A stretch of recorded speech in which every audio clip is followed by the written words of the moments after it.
ఉగాదితో ప్రారంభమయ్యే క్యాలెండర్ జిల్లా కేంద్రంలోని పోచమ్మవాడలో మంగళవారం భారతీయ జనతా పార్టీ జిల్లా అధ్యక్షులు కోరపల్లి సత్యనారాయణరావు ఆవిష్కరించారు. ఈ క్యాలెండర్ లో ముఖ్యంగా తెలుగు సంవత్సరాదితో ప్రారంభమై తెలుగు పండుగలు తదితర విషయాలు గుర్తు చేసినట్లు సత్యనారాయణరావు తెలిపారు. ఈ కార్యక్రమంలో బీజేపీ నాయకులు కుక్కుల గంగాధర్తో పాటు పలువురు నాయకులు కార్యకర్తలు పాల్గొన్నారు.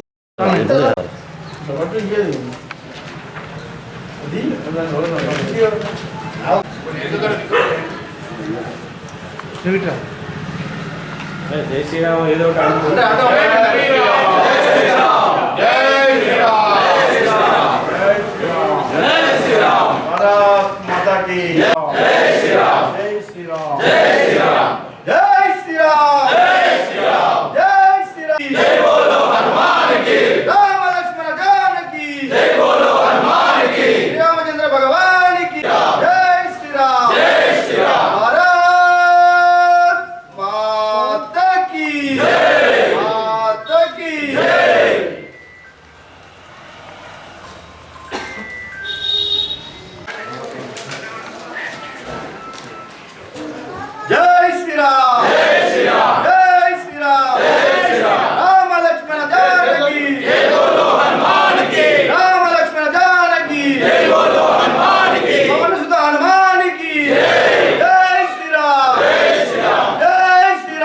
ఈరోజు ఉగాది శ్రీరామనవమి సందర్భంగా ఈ యొక్క క్యాలెండర్ ఆవిష్కరణ శ్రీరామునిది చేయడం జరుగుతుంది.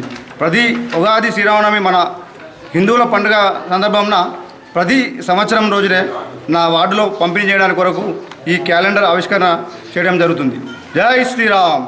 ముందుగా జగిత్యాల జిల్లా ప్రజలందరికీ శ్రీరామనవమి శుభాకాంక్షలు.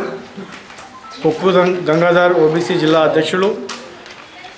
పోచమ్మ వాడకట్టు ప్రతి సంవత్సరం కూడా ఈ శ్రీరామనవమి సందర్భంగా క్యాలెండర్లు తీయడం అనేది ఆనవాయితీ.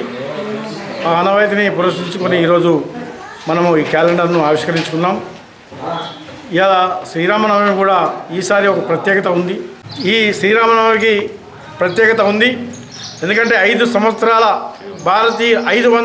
సంవత్సరాల భారతీయుల కళను నెరవేర్చినటువంటి మన ప్రియతమ ప్రధానమంత్రి నరేంద్ర మోడీ గారు.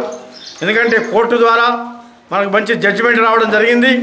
దాన్ని ఇంప్లిమెంటేషన్ చేసి ఈరోజు భవ్యమైన దివ్యమైన రామ మందిరాన్ని అయోధ్యలో కట్టుకున్నాం. అందుకొరకు కూడా ఇవాళ ప్రజలు కూడా అందరు సంతోషంగా ఉన్నారు. ఎందుకంటే మోడీ గారు ఏది అనుకున్నారో అది ఖచ్చితంగా చేస్తారు. ఇది మా భారతీయ జనతా పార్టీ కూడా 1981లో పార్టీ పుట్టినప్పుడు ఇవన్నీ కార్యక్రమాలు 370 ఆర్టికల్ కానివ్వండి, భవ్యమైన దివ్యమైన రామ మందిరం అయోధ్యలో కడతామని ఆ రోజే మేము మేనిఫెస్టోలో పెట్టడం జరిగింది. అవన్నీ నెరవేర్చిన మన ప్రియతమ ప్రధానమంత్రి నరేంద్ర మోడీ గారు కూడా శ్రీరామనవమి శుభాకాంక్షలు. ఈ ప్రజలందరూ కూడా మరోసారి శ్రీరామనవమి శుభాకాంక్షలు తెలియజేస్తూ జై హింద్, జై భారత్, భారత్ మాతా కీ జై.